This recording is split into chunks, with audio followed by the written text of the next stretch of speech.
Okay, so I'm Benjamin Haute-Couverture from the Foundation for Strategic Research in Paris. Thank you to all of you for being here, and we will open our parallel session on Asian Pacific Non-Proliferation and Disarmament agenda. Good morning, all of you. My dear colleagues, we've been asked by our good friends from IAI to work together on such an agenda. Of course, it is an impossible mission in the time we have. That's why we've chosen to target some issues, relevant issues in the region, the most silent maybe, of a few very specific countries, the huge geographic area. We were asked to be brief, 5 minutes for me, 7 minutes for each of our 4 speakers, as to have time to real exchanges between all of us.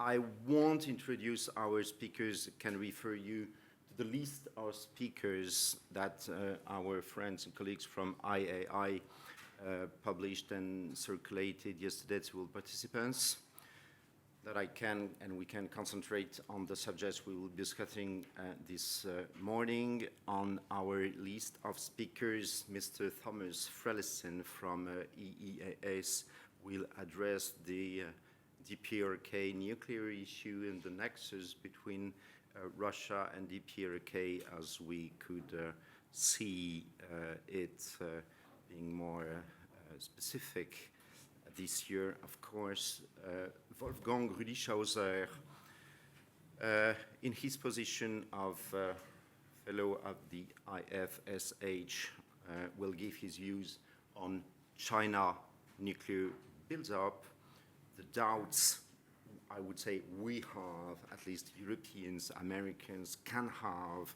about the no first use policy, declaratory policy of the Chinese nuclear policy, and the implications of such doubts and build-up in the regional global stability. Kazuko Ikawa from Nagasaki University, thank you for being with us, will wander on a very different topic, whether the AUKUS agreement of 2021 has been increasing the risk of nuclear weapons proliferation due to possible diversion of nuclear fuel out technologies. And I think, on the contrary, that we can address the opposite.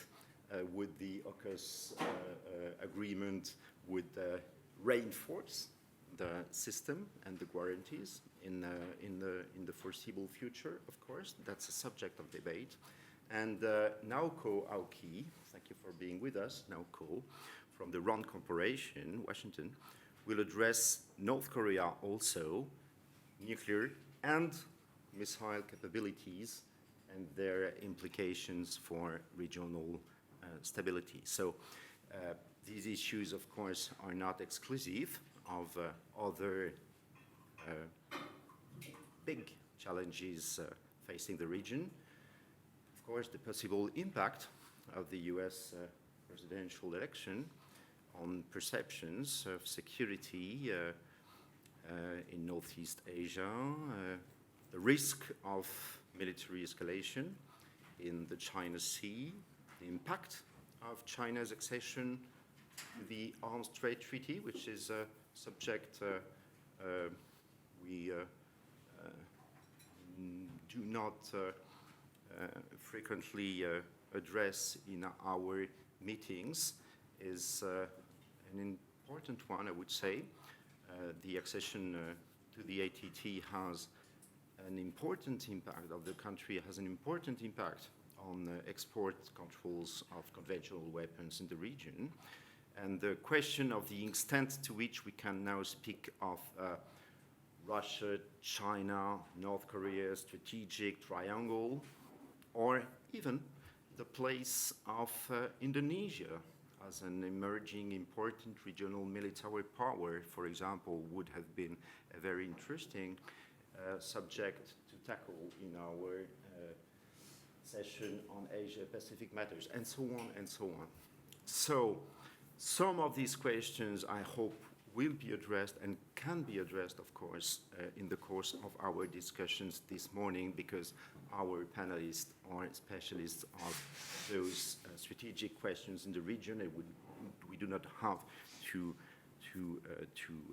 I mean, we can open the discussions. Still, when we have little time and Chinese, North Korean, AUKUS issues to address, I think, of course, we won't have plenty of time to address other important issues. But in any case, we have to also have in mind something in that gathering, is that the European nature of this conference must lead us to constantly ask ourselves how Europeans become stakeholders in the major security issues in this region, of which, on which a huge part of our economies now and for some time depend.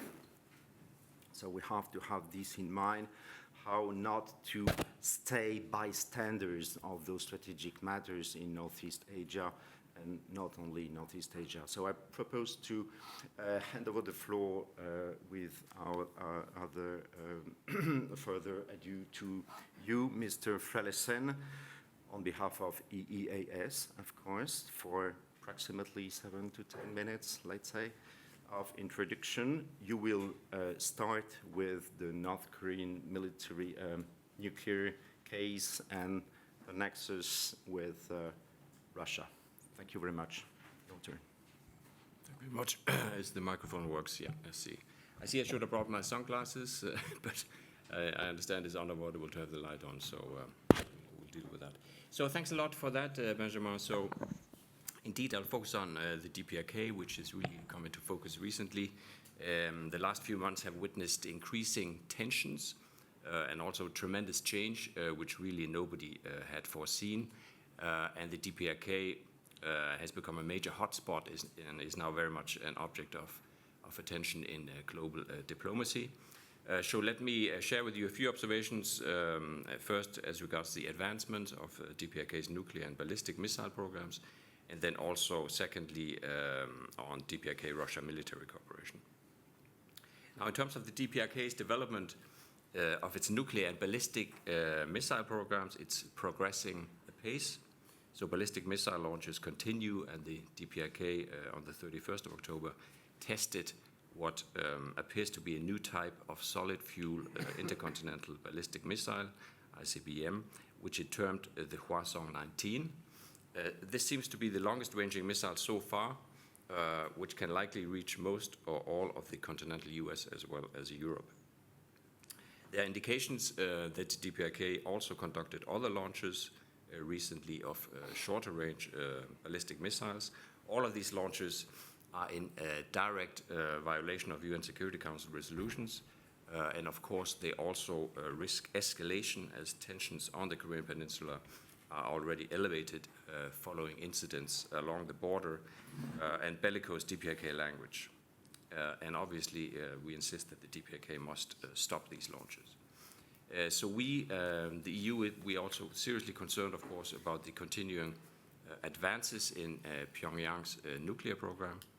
The DPRK has stated that it intends to exponentially increase its nuclear arsenal, and the IAEA has continued to warn about the commissioning of the DPRK's new light water reactor, the continued preparedness of the Pongri facilities to conduct a nuclear test, and also about the operations at the centrifuge enrichment facility and at its older 5-megawatt electrical reactor. Finally, the DPRK has expanded and renovated the Kangsong complex, which is another suspected uranium enrichment facility. The EU position on this is very clear and has been expressed in a number of recent statements also by our High Representative and EU member states. We will continue to urge the DPRK to comply with its obligations under UN Security Council resolutions and abandon all its nuclear weapons and other weapons of mass destruction in a complete, verifiable, and irreversible manner. The DPRK cannot and never will have the status of a nuclear weapon state under the Non-Proliferation Treaty. In the UN, the EU continues efforts to encourage all UN member states to prevent the DPRK from acquiring, financing, materials, and knowledge benefiting its illegal weapons programs. And in the absence of action by the UN Security Council, we further step up our coordination with like-minded states, such as notably G7+, to pressure Pyongyang to comply with UN Security Council resolutions, cease its illegal actions, and return to diplomacy. Our efforts to find an alternative to the panel of experts monitoring the sanctions regime is a case in point in this respect. Now let me come to my second point, namely DPRK-Russia military cooperation and its possible effects on non-proliferation. So the DPRK's deployment of thousands of troops to Russia, which have been confirmed by numerous reports over recent weeks, is yet another alarming escalation in Russia's unprovoked and unjustified war of aggression against Ukraine. It represents a unilateral hostile act by the DPRK at the reckless invitation of Russia, with grave consequences for European but also global peace and security.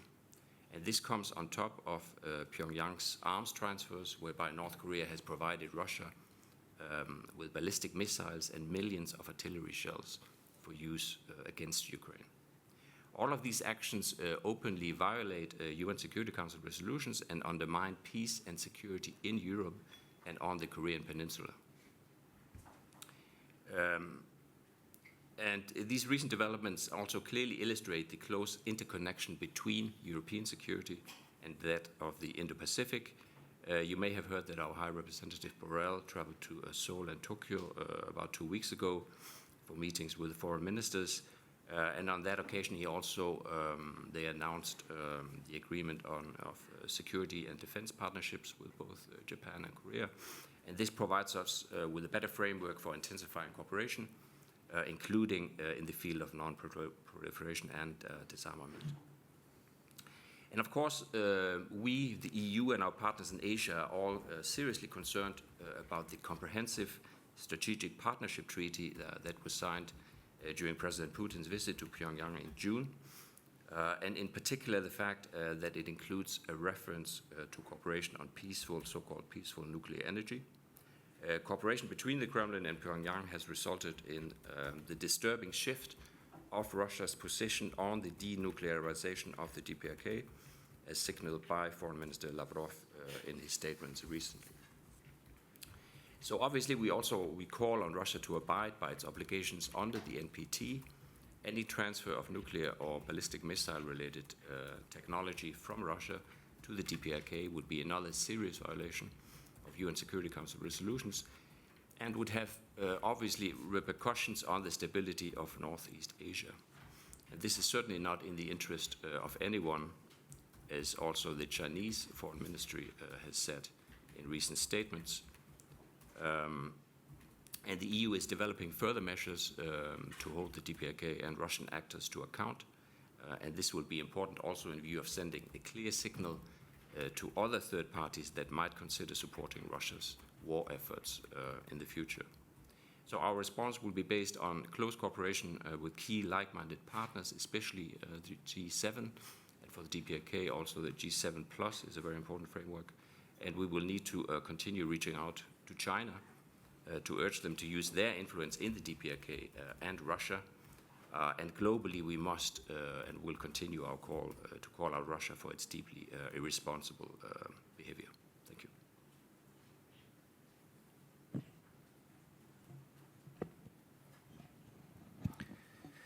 Thank you very much, Mr. Frellis. And certainly, we will have many things to talk about after your presentation, because you spoke, I mean, I heard you speaking of stepping up cooperation, non-proliferation. Would certainly be very interesting to know what form this intensification could take. G7 plus, of course, is a forum. Political dialogue is something, but, well, in other words, how could we together describe the way the EU could cooperate more closely with some countries of the region on non-proliferation challenges linked with DPRK, and now with this new alliance between DPRK and Russia, including in our territory, in our continent, on Ukraine, of course. So this is something. The beginning we had on our agenda, Naoko Aoki speaking as the last speaker. But you know, Naoko, I think you could take the floor now. What do you think? What do you think about taking the floor after Mr. Fredesen? Because you will talking approximately on the subject, even if you will, I believe, be more on the ballistic thing. Yes, I think that's a great idea. So thank you first. Thank you. And thank you for the opportunity to, well, I'd like to thank the organizers for including me in this important conversation. And I will talk about North Korea as well, but perhaps more from the aspect of the United States and its Asian allies.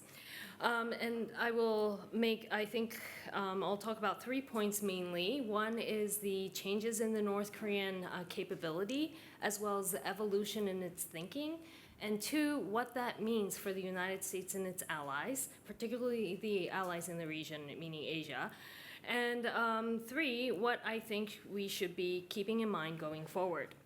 So the bottom line is that I think North Korea presents both an old and new threat to the United States and its allies.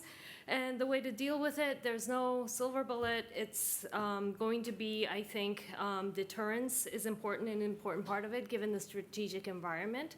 Dialogue is also important, although it hasn't happened recently. And I think these two are not mutually exclusive. And we have a better chance at succeeding at both if we understand North Korea's evolving attitudes and thinking. So first, North Korean nuclear capability. As we all know, North Korea has conducted 6 nuclear tests. It has, we assume they have at least several dozens of nuclear warheads. And the estimates vary, usually around 50. And North Korea has also said it is accelerating its nuclear weapons production. It has recently shown a series of pictures of a new uranium enrichment plant, the one that we know less about. So they certainly seem to have the capability to increase the pace of its nuclear weapons production. In terms of delivery systems, this was mentioned a little bit earlier as well, but they have, I would note that they have not only tested a lot of missiles, they've tested a variety of missiles, ones that reach the continental United States, ones that reach US bases in Asia, and US allies. And they have been working on things like tactical nuclear weapons and delivery systems to deliver them.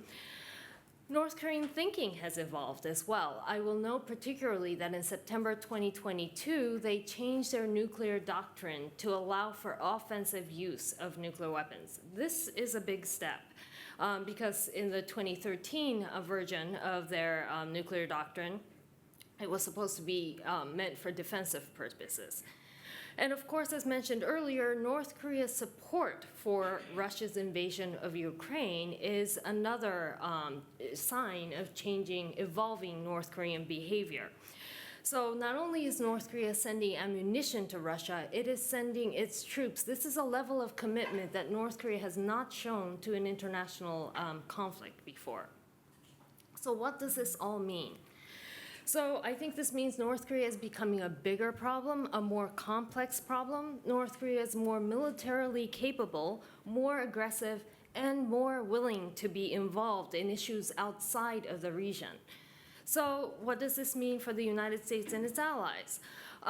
There are a couple of things, one of which is in terms of the collaboration with North Korea, between North Korea and Russia. So we're used to thinking of North Korea as an isolated threat. It is a country that is not economically successful, but invested all its resources into nuclear weapons and missiles. But now we have to think of it also as an international collaborator. This is a new aspect that we have not dealt with before. I would also note that for the United States and its allies in the region, there are new potential problems like North Korea possibly threatening or using nuclear weapons to hold U.S. bases and allied territory hostage and coerce the United States and its allies. There's also a possibility of a version of a stability-instability paradox in which you have stability at the nuclear strategic level, but that doesn't prevent substrategic armed conflict, for example. So these are some of the new threats that, and potential threats that we are facing in terms of North Korea for the United States and its allies. And to deal with it, as I mentioned earlier, we have to, I think, deter North Korea, which means convincing North Korea not to resort to military adventurism. Basically, it's a political message. We have to act and send messages so that North Korea, to convince North Korea that resorting to military adventurism will, one, not succeed, or two, it will be too costly for North Korea. And so that's one aspect of it. Of course, we have to look for opportunities for dialogue, which has not happened under the Biden administration. Of course, but the Biden administration's policy is to allow basically dialogue without preconditions, but North Korea has not responded. But I do think that dialogue is really the only way to limit North Korean progress in nuclear missile development and also reduce risks, because that's important for all of us. And for all of these, we have a better chance at succeeding both at deterrence and dialogue if we understand Kim Jong-un's thinking. I mean, of course, this is a unitary leadership system, so what Kim Jong-un thinks matters a lot. And so trying to convince North Korea that dialogue, that it has to come back to dialogue, and trying to convince North Korea that military adventurism is not a good idea. Thank you, and I look forward to your questions. Merci, Naoko. Thank you very much, Naoko. For this, it's a challenge to summarize the main challenges in 7 or 8 minutes. Thank you for trying. Thank you for doing. But we also have to have in mind, I think, the following. Trying to find out where Pyongyang stands with its programs is one thing.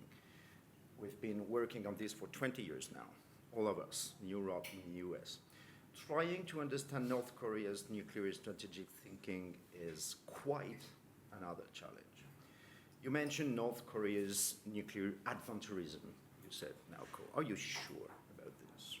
I'm not. What could we tell, what could we tell about the nuclear posture of these de facto, whatever, we don't care, it's not the jure, it is nuclear power. How did the posture change, for instance, 2 years ago? I mean, specifically, being specific. That I think, are the real points strategically thinking about North Korea. But we will dig into this when we have time. For the moment, I will hand over to Wolfgang on another very timely, interesting, controversial, strategic subject, which is particularly the no first use in China, the way we do not understand the first use, the way we have contradictory perceptions on no first use at the moment, and all the implications of such this declaratory posture of China on the regional and global stability. Thank you very much, Wolfgang, for addressing such a subject. Thank you very much, Benjamin. Thank you for the organizers and the consortium to allow me to address you. Can I have the slides, please? Obviously, first, let me start with two disclaimers. First, I'm speaking here in a personal capacity as a researcher. And second, there are people in the room who know much more about the topic than I do, so I will be very humble. As the agenda of non-proliferation and disarmament in the Pacific is very broad, I decided, as Benjamin said, to look specifically at the Chinese nuclear buildup and the security implications for the regions, because in the long run, this might have the greatest impact on the security picture in the region and globally. And I will specifically look at the drivers and aims of China. Obviously, the conventional Chinese buildup has a great impact also, but this would be a completely separate topic. As you all know, China has rapidly expanded its nuclear arsenal in the past 10 to 15 years, the only one among the P5. What are the reasons and drivers for China for doing so, and what does this mean for international stability and arms control? Let me shed some light and make some recommendations. I will be pretty brief. China's arsenal has more than doubled from roughly 200 in 2010 to 440 to 500 warheads in 2023, and it ranks now number 3 in the world regarding the warheads. There are estimates by the US Department of Defense in 2023 that see a possibility of China to acquiring 700 up to 1,500 warheads by 2035, but which would indeed be very worrying, but I have to say that these estimates are contested by many experts. Most worrying is the discovery of 400 silos, of 300 plus silos in 2021 in 3 sites in China. If all this would be used and filled with ICBMs with multiple warheads, this would be a very significant expansion of the arsenal. However, again, there are significant doubts. Maybe China just intends to play hide and seek to better protect its second strike arsenal, and we might hear some of it later. Additional worrying is the development of MIRVs, the multiple warheads by China, hypersonic weapons, new building activities at the Lop Nur testing sites, and the testing of an ICBM for the first time after more than 40 years on September 24. And also, significant incidents took place in 2015 with the establishment of the PLA rocket force as a special force. This briefly summarized the rapid expansion of the program in the past 10 plus years, and I have more details if you need on a separate slide later. Officially, obviously, the Chinese policy since first test in 1964 is deeply rooted in no first use and second strike only. However, there is, as Benjamin alluded to, there are growing many Western doubts about many inconsistencies between NFU and the current Chinese nuclear weapons and ballistic missile development and modernization. Nevertheless, China continues to pursue many initiatives in international organizations to have other nuclear weapon states to join NFU. There was a first treaty proposal in 1994, and there is also a working paper on this issue for the NPT REFCON in 2026.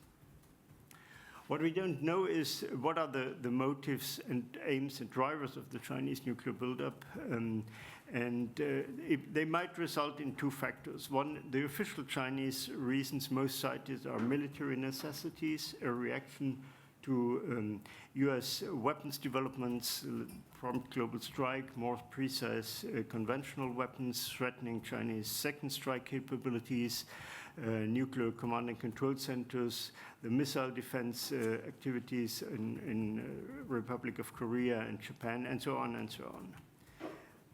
But what then are the reasons for the development of short and intermediate range ballistic missiles, dual use capabilities, exercises with warheads on low launch and warning responses.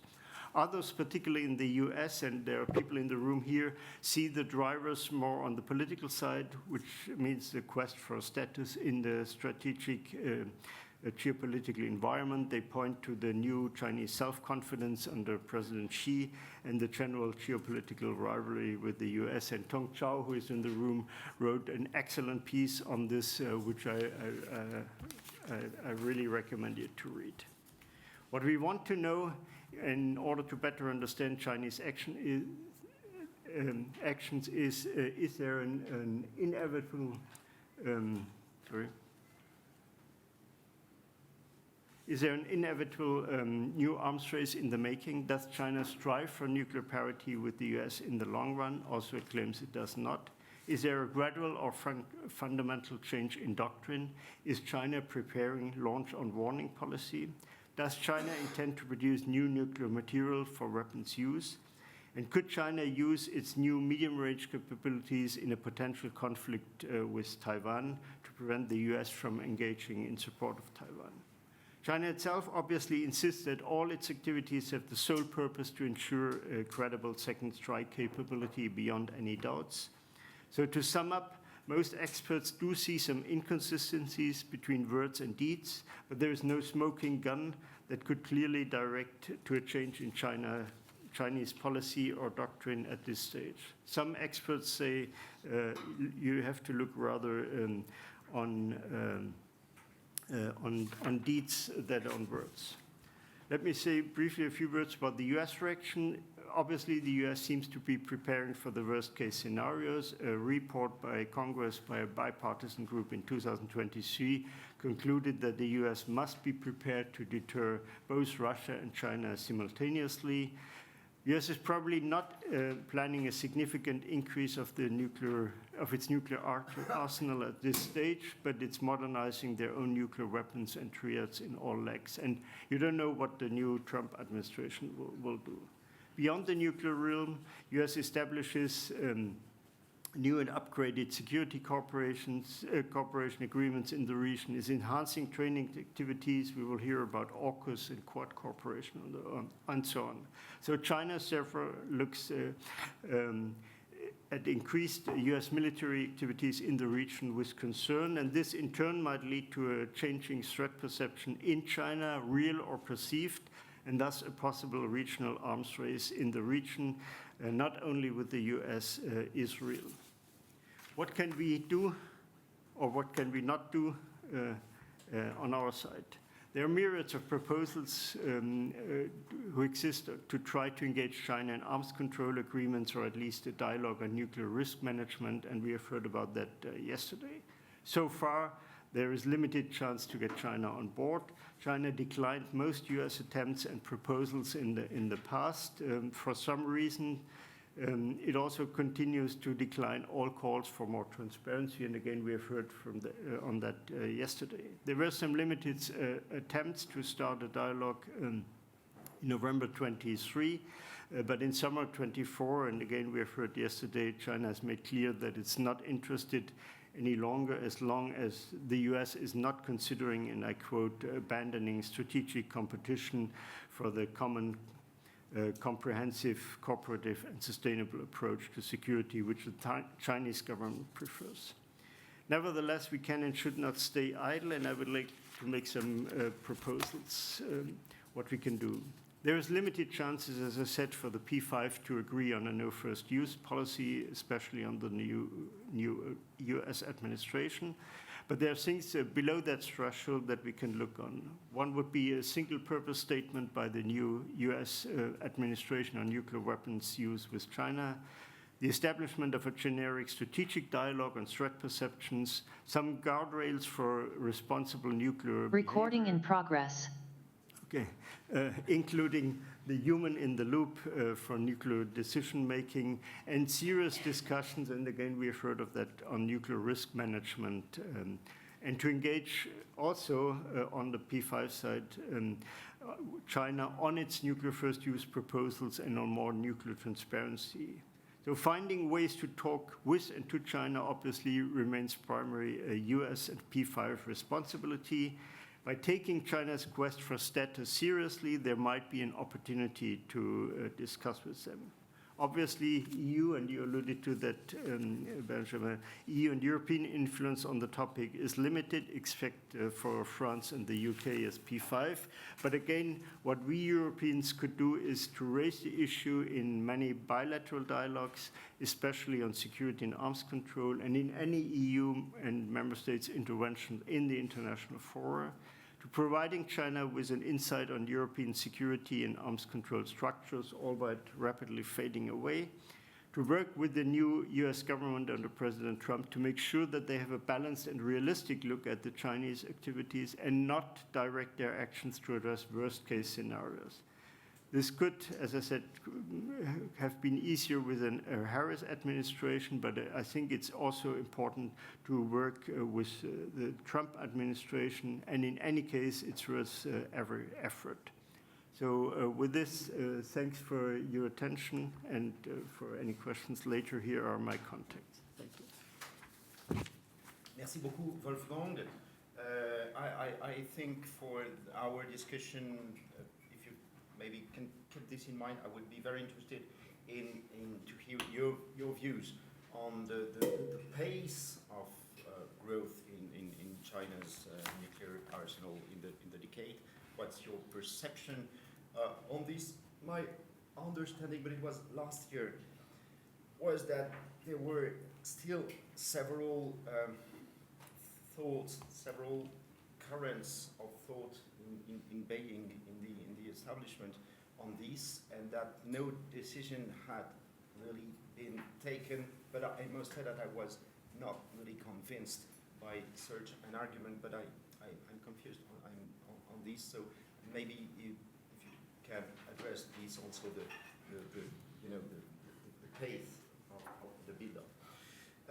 Last, we will fly to Australia, Kazuko Ikawa on AUKUS. The floor is yours. Okay. Thank you, Benjamin. And I would like to also thank the organizers for inviting me to this panel. I think it is really relevant, I speak after the previous speaker's presentation, especially about North Korea, because you might think it's not related, but it's related, AUKUS arrangement. So because of the limited time available, I would like to make just 2 points on the question whether the AUKUS increase the risk of nuclear weapons proliferation due to possible diversion of nuclear fuel and technologies. My focus is always on non-proliferation rather than disarmament, because non-proliferation has both meaning in terms of vertical and horizontal. So it's also related to Chinese build up of nuclear weapons. So first, I have a very short answer to this question. So it depends, whether AUKUS increases the risk of proliferation of nuclear weapons. The answer is, it all depends on what kind of arrangement will be made between the IAEA and the parties of AUKUS. Because there are 2 reasons. Because it has implication. One, in the future, we can foresee that other countries might try to make a similar arrangement. Yes? So it has an implication, or it creates a kind of precedent of IAEA safeguards for future commitment, not commitment, of future use of fuel for submarines. Second, FMCT. FMCT was mentioned yesterday also at the plenary session. So many people, including Japanese government, promotes the early negotiation of FMCT. However, as you may know, already since early 90s, we have been discussing on verification of FMCT, especially how we can verify the fuel for nuclear submarines. Yes, and I was in the ministry in early 2002, and I read many papers about this issue, how we can verify the nuclear fuel for submarines. It seems it's very difficult at that time. It's very difficult. So I'm very much looking, or I'm closely watching what kind of arrangement the IAEA will make as they claim a high standards for of the safeguards.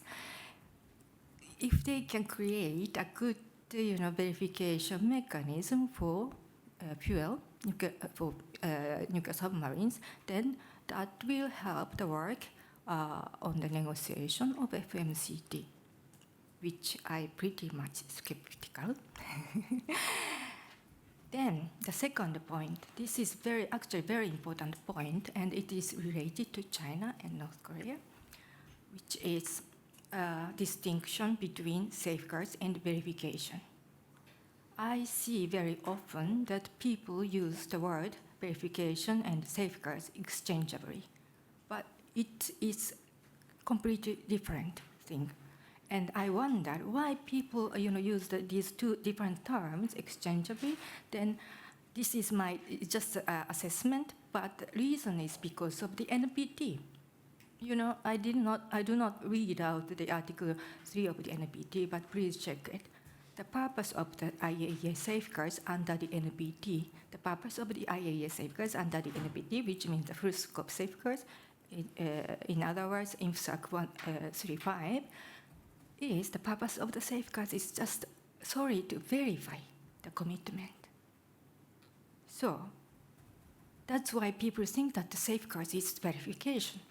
But no, according to the IAEA statute, IAEA statute set another purpose, objective of the safeguards, which is to prevent diversion of peaceful nuclear energy for any military purposes. So it's much more broader. Prevent diversion is the purpose of the IAEA safeguards originally.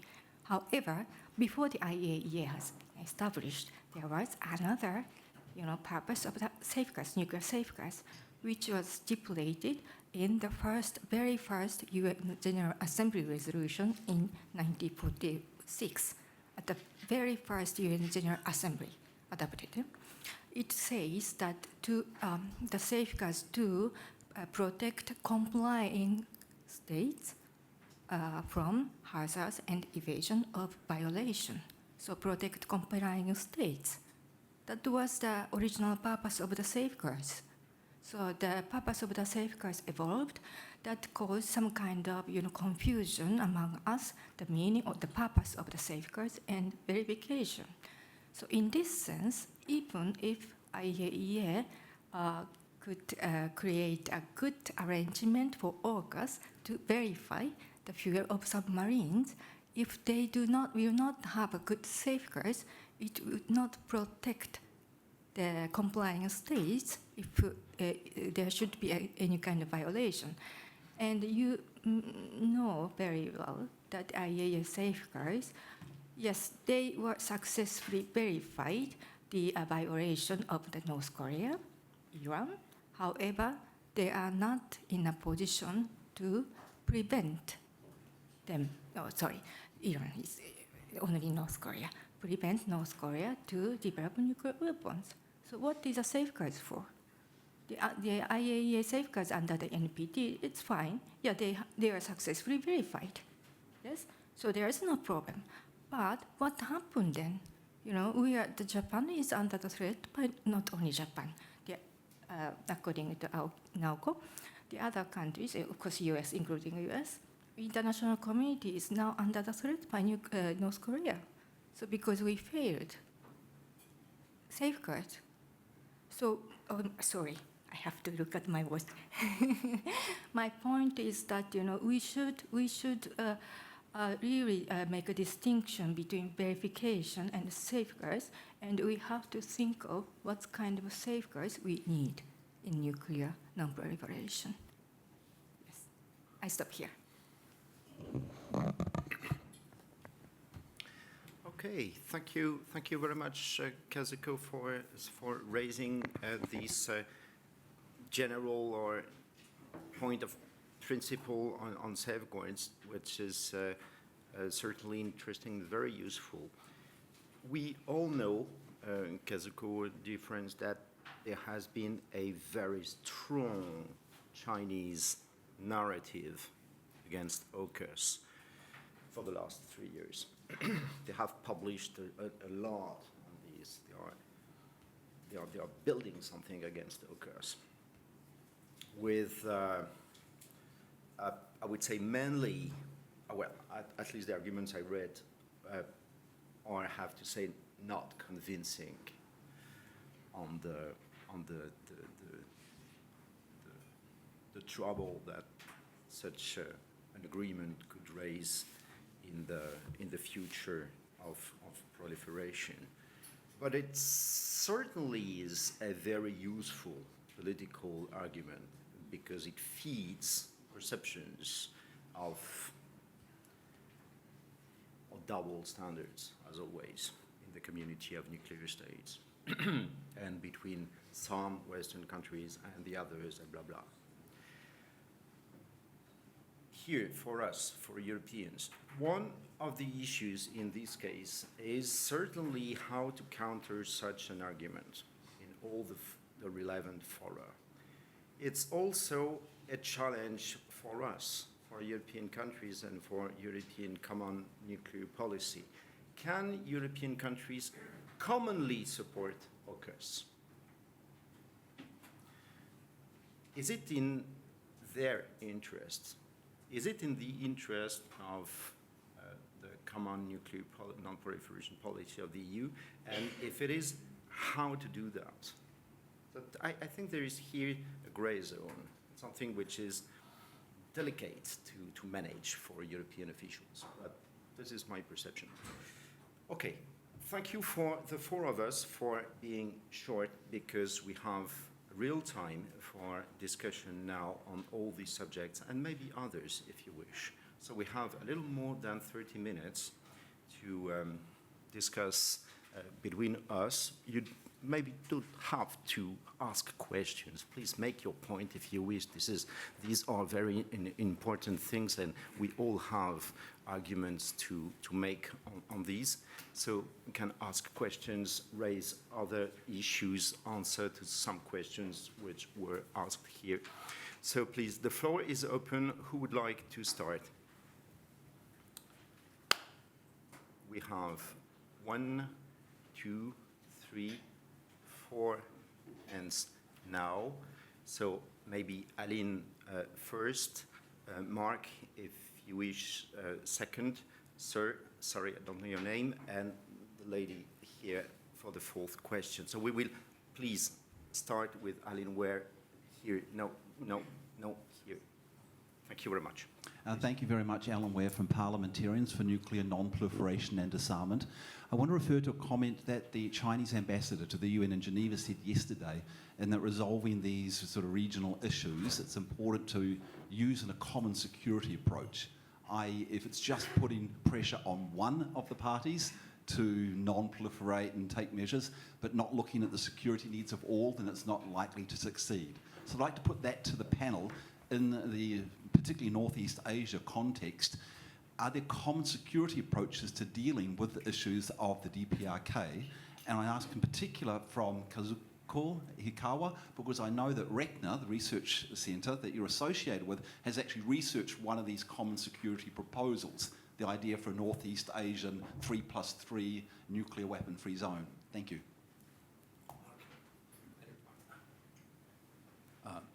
Thank you, Benjamin. It's very nice to be back in the bosom of the consortium, which I helped initiate.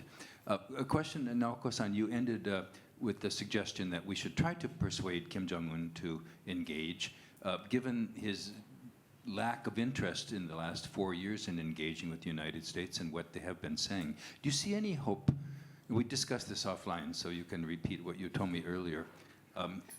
If President Trump, again, would like to engage with Kim Jong-un directly, is there any hope of something happening there?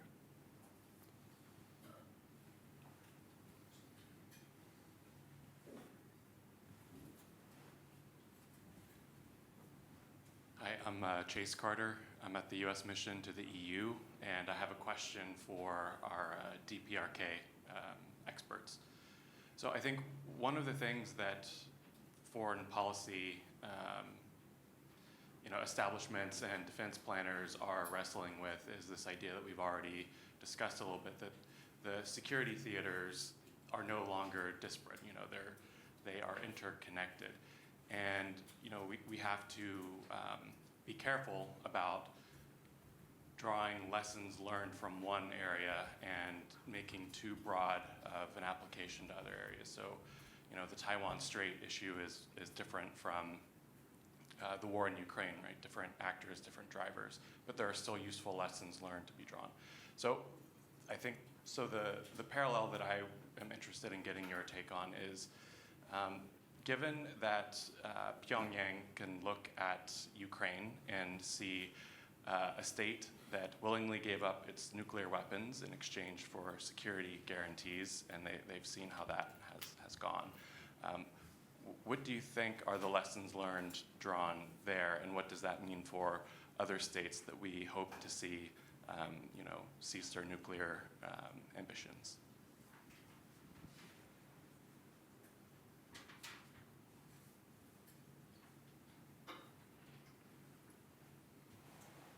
Hi, thank you so much. My name is Benedetta Girardi from the Hague Center for Strategic Studies, and I really appreciated the diversity of issues raised. I think they sketched a good picture of the, delicate regional situation. So my question is maybe in general to the whole panel, if we could touch upon the role of other actors that we have sort of indirectly mentioned. And those will be the other nuclear latent, if we like the fancy term, actors in the region, South Korea, Japan, arguably Taiwan to some extent. What is their role in this landscape, complex landscape that you sketched? Do this nuclear latency contributes to increasing instability in the regions, or could this actor be actually leading the opening of dialogue when it comes to non-proliferation and so on in the region? Thank you so much. Thank you. So we had many questions on North Korea, not really on China, not so much on China. I thought it would be the contrary, but, many questions were raised. Who would like, so this is the first wave of questions, we will keep on. But first, who would like to answer those questions first? Now, you would. Yeah, of course. Start, thank please. you. Thank you so much for the questions. I'll start with Mark's question about the possibility of dialogue. Of course, we don't know what the new administration's policy is going to be. But I think you're right in the sense that North Korea has not responded to overtures from the Biden administration, and so we can't assume that just because we, meaning the United States, extends a hand, that North Korea will actually take it. So that's part of the challenge. Things are going well for North Korea in a way. Geopolitically, it clearly has closer ties with Russia. It is being protected in the UN Security Council by Russia and China.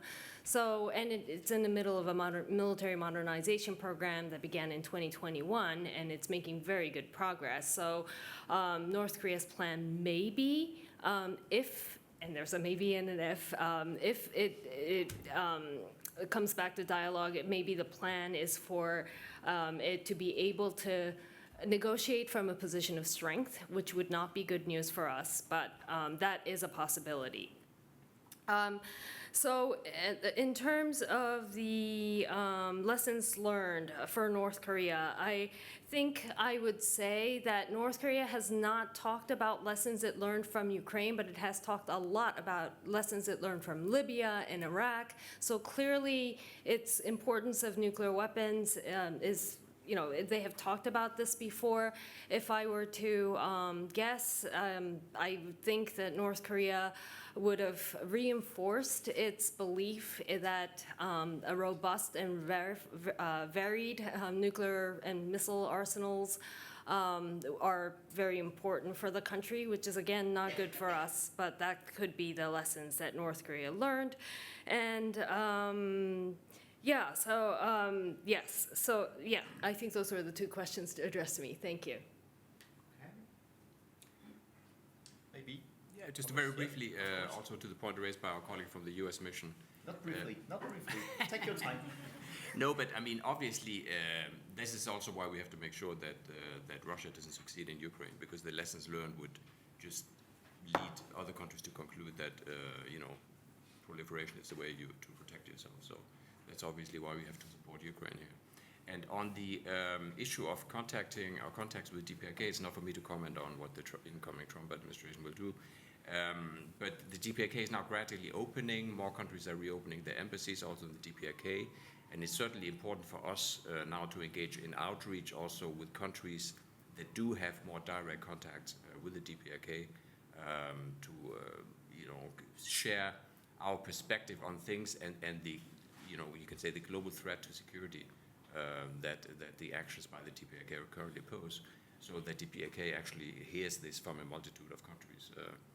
Because even countries that are sympathetic to the DPRK, you can also say China, share this concern about insecurity in Northeast Asia and stability on the Korean Peninsula. So this is a view we increasingly have to share with a multitude of countries. Do you think there is room for cooperation between the EU and China? I mean, engaging China on that DPRK case, do you think commonly we can do something? Absolutely. I think we need to engage China on this issue. Because as China has said publicly as well, they're concerned about security on the Korean Peninsula. So this is absolutely an issue where we need to engage China more than we probably have done so far. We still have to see what openness there is on this, but I think we have shared interests on this, and that's how we have to pursue it. So not necessarily trying to knock heads together, but I mean to kind of identify areas where we have shared interest in creating more stability. Maybe, yes, Kazuko? No, I think that there are two questions addressed to all of us, all the panel. One was about the common security, and the other one was role of other actors. And yes, first the common security. I was also very much impressed by Chinese ambassador's intervention yesterday, and especially this term common security. And I see also there is a kind of hope to seek for this common security, because as he said, from the competition we cannot produce anything. Whether there are only winners and losers, and we saw that we stuck to this, the competitions. So if we can somehow, and I actually asked him after the panel during the break, whether there is a kind of concrete idea of this common security, and he said that it's difficult and he doesn't have a concrete idea at this stage, but still I thought that it is worthwhile for us to try to think about it more in depth, common security. And the second question, the role of other actors. Yes, I think that especially, with regard to Asia, when it comes to Asia, we should not forget about India and the Pakistan issue. CTBT, for example, yesterday it was also mentioned that the early entry into force of CTBT is very important, for example, for France. However, if India will not ratify the CTBT will never enter into force, even if Russia and the United States ratified it, because India is one of these 44 countries stipulated in the annex of the CTBT as a condition the CTBT enter into force. And India made it very clear from the beginning in 1996 when the CTBT was adopted at the General Assembly that India will never ever ratify the CTBT. And that's why CTBT will never enter into force. And we have not been addressed this issue enough, India issue. And so India and Pakistan, we should also think about it. And of course, the Japan, as a country in Asia, should also focus this issue, India and Pakistan, because China is very much interested, of course, in Indian nuclear policy. The other one is, what was that? I forgot. I wanted to mention one more thing with regard to India. I forgot. If I remember, then let me come back later again. Thank you. Merci, Kazuko. On this, of course, we could have also exchanges. You're right. Unfortunately, we can see no short-term or even middle-term future for the CTBT, and we all know why. Still, the issue remains that of more of moratoria on testing, and or at least retinue, notification, explanations, so on. So in the meantime, I would say, I think Wolfgang would like to address something. Yeah, two things. You mentioned the Chinese build-up and when it actually started, and I briefly referred to that in the intervention. I think the quest for status is among the drivers. Most of the things started around 2010, 2012 when Xi Jinping came to power. So I think it has a lot to do with his person. And again, if you look at the future and what China could play in, what role China could play in the regional security issue, in the security realm, is that with a transactional Trump government and with bold moves of Trump, maybe there is a chance to engage China on this quest for status, because Trump always said, this is my good old friend Xi Jinping, so he might be able to talk to him on another level than maybe other presidents would have done. So I think there are chances to talk about North Korea, about transparency, about the Chinese program, about the aims and drivers, perhaps more under perhaps a very aggressive Trump administration than a more, I would say, diplomatic-based Biden administration. So let's see what happens. He's certainly good for bold moves, and let's see whether he is able to talk to Xi on what I think Xi wants to have on the same level. But when you address this question of build-up, I mean, when you address it directly with Chinese counterparts, be the people from the academia, from think tanks, even from the Ministry of Foreign Affairs, PLA, I mean, when you're on, when you're off, when you're in workshops, seminars, or on the record and so on, my feeling is that they all say we do not want to reach parity with the US. I have never listened to something different.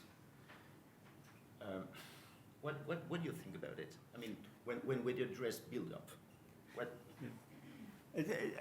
As I said, there are people who think it's purely military-driven, so they want to have to be able to protect their second strike capability about any doubt. So they're creating various ranges, various launches, various aspects of their triad. But again, there are other people, and I would certainly refer again to Tong Chao, who say that it's probably much more policy-driven.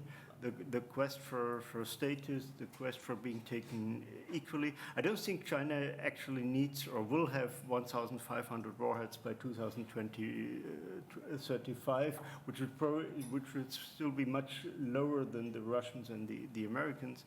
And they would have to produce new fissile material for that, so there are also technical impediments. But I think they want to be taken seriously. They want to be, and that can be with 700 warheads, or with 1,500 warheads, or with 500 warheads. It's a question of will they be taken seriously by the rest of the P5 in talking how to become a responsible nuclear stakeholder, or how everybody can try to manage the risks. I think that's where we have to talk to the Chinese on transparency, on risk reduction, independent of the amount of warheads. Okay, thank you very much.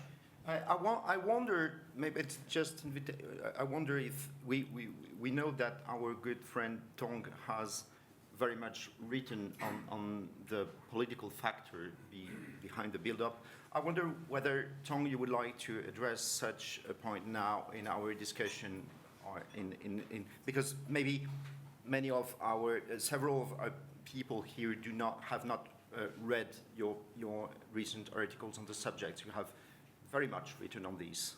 So, sorry to provoke you from here.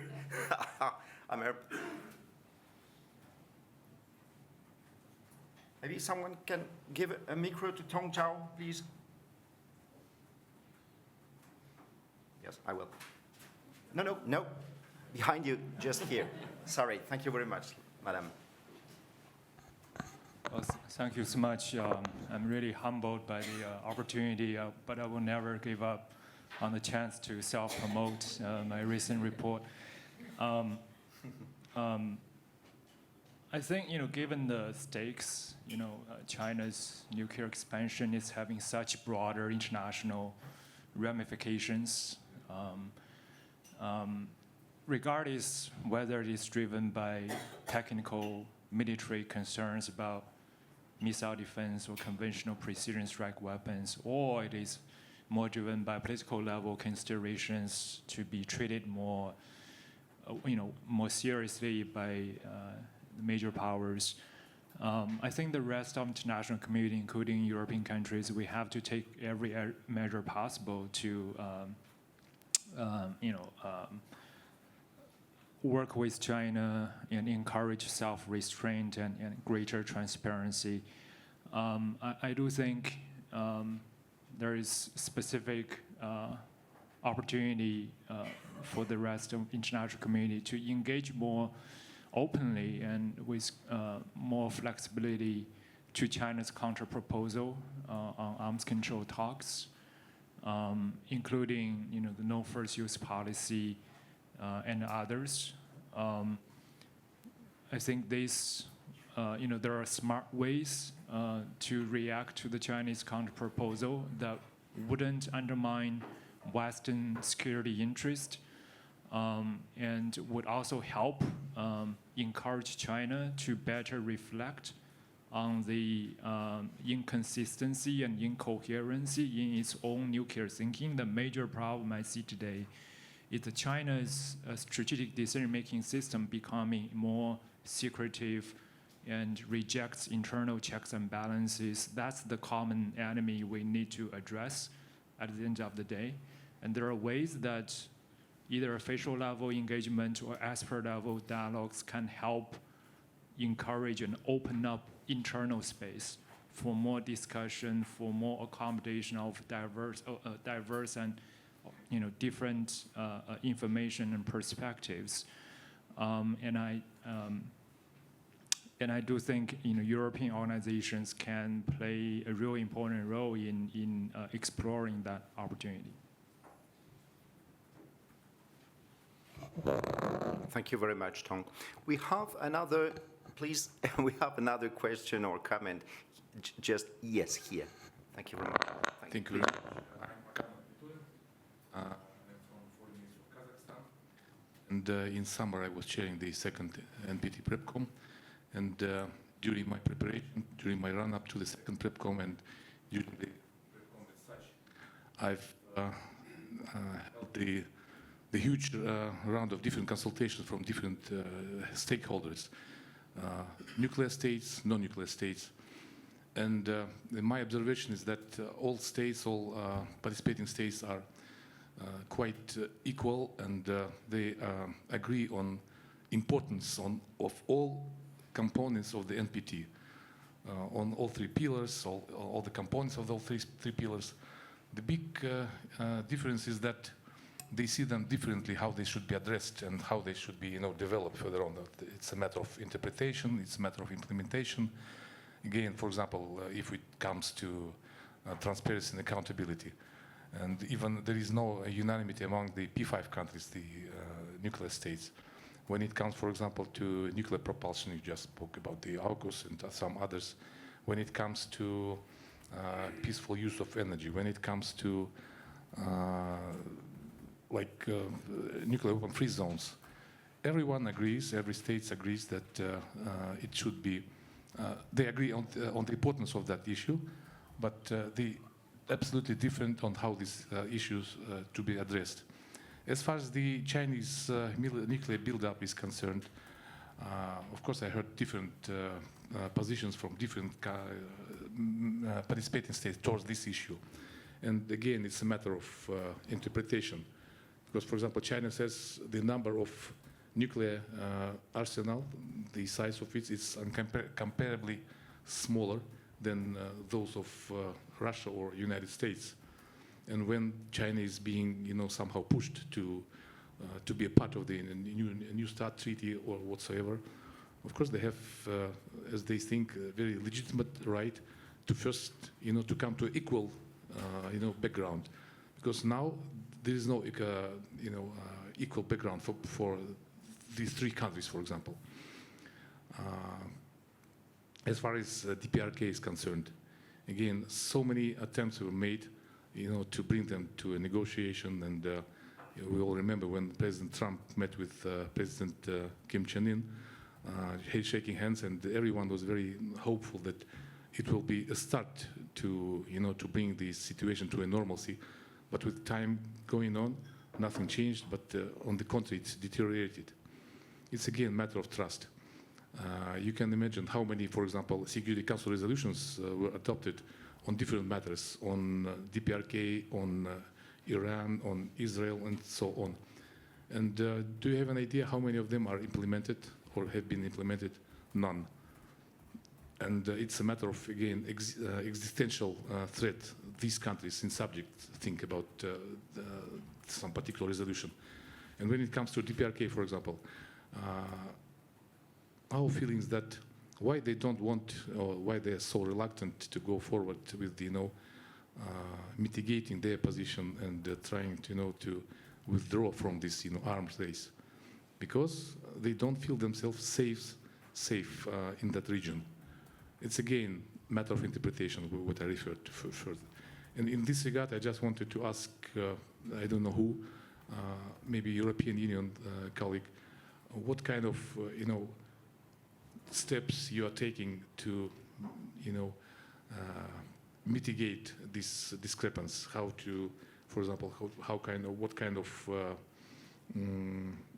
confidence-building measures or trust-expanding measures you are taking to make North Koreans to be more open, to be more receptive to your proposal coming from all over the world.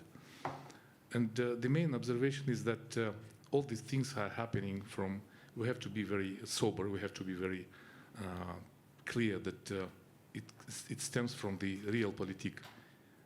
It comes from the regional rivalry, and also it's about the global prevalence in the region and in the global level. And we can use whatever terms, terminology, or whatever attempts to explain what's behind this or that country's policy in some particular region, but it's all about the global prevalence. So whether we want it or not, and so we have to be very sober and to try to somehow to use our opportunities, be it nuclear states or non-nuclear states, to try to eliminate all these discrepancies, all the divergences in our attempt to reach the peaceful and stable world. Thank you very much. Merci, monsieur. Yes, the lady here, and then we'll answer. Hello, my name is Maya Hammam. I'm a mentee in the Young Women in Non-Proliferation and Disarmament mentorship program, and I'm Australian, if you couldn't tell. My question to all of the panel, and I think that you can all speak to this with your respective areas of expertise, is whether or not you think that the AUKUS agreement is a proportionate response or reaction to geopolitical tensions in the Indo-Pacific region. Thank you. That's a real strategic one. Thank you. Thank you for that. Thank you for that. Okay, so please, we will maybe briefly, Thomas Frellesen will react to your remarks, sir, and then I will give you the floor, Kazuko, right? Yes. Thomas Frellison first to react to the. No, thank you, sir, for raising that question. You know, the EU has diplomatic relations with DPRK. I think many people are not aware of that. So they don't have an embassy in Brussels, but there's a diplomat at the embassy in Berlin who is accredited to the EU. And we are very open to engagement with the DPRK. So after COVID, during COVID, everything was shut down, very limited contact, and so far this has really not been rekindled, but our messaging has continued to come to Brussels. You know, we want to engage and set up contacts, and this is what we continue to do. In fact, we want to step it up because now it's more important than ever to engage with the DPRK, not only the EU, but everybody else. So we're very open to that. We think it's very important that the DPRK is not isolated in this kind of Russian-Chinese, if you will, echo chamber, that they hear different views and perspectives, also for the future development of the DPRK. So absolutely, fully on board for engaging with the DPRK, and this is our message to them as well. We'll continue to provide that. And as Thomas Frellison is not social, il fait pas de sciences politiques. Thomas Frellison is an official. I am in social sciences. Can I complete your answer, sir? Yes. I will also say, because I think it's fair to say, that there are different views in the big European countries on the approach that should be taken with the DPRK on strategic issues. And it's fair to say that it's not easy to have a common strategic view on what commonly the EU should do with the DPRK. I mean, it's part of the debate. At least it's part of the debate. Please, on AUKUS, maybe. We had a very good question on that. Thank you. Yes, thank you very much for the question. And I think my answer is yes. Yes, I agree with you. That is because of the geopolitical reason. But that's why, you know, as I said, the presence, what kind of presence we create is very important. And it's also related to the previous question about lessons learned. I think that this is just my analysis, but all the, you know, China's build up and so on started with the exemption of India from NSG guidelines. That is my interpretation. And, you know, all these competitions and what us, you know, the Western countries, including Japan, have done in the past, create precedents and create the current situation. So we need to be very careful. Thank you. Thank you very much, Kazuko. I think Wolfgang would also like to react to your points, sir. Please. Yes, thanks to the Kazakh ambassador.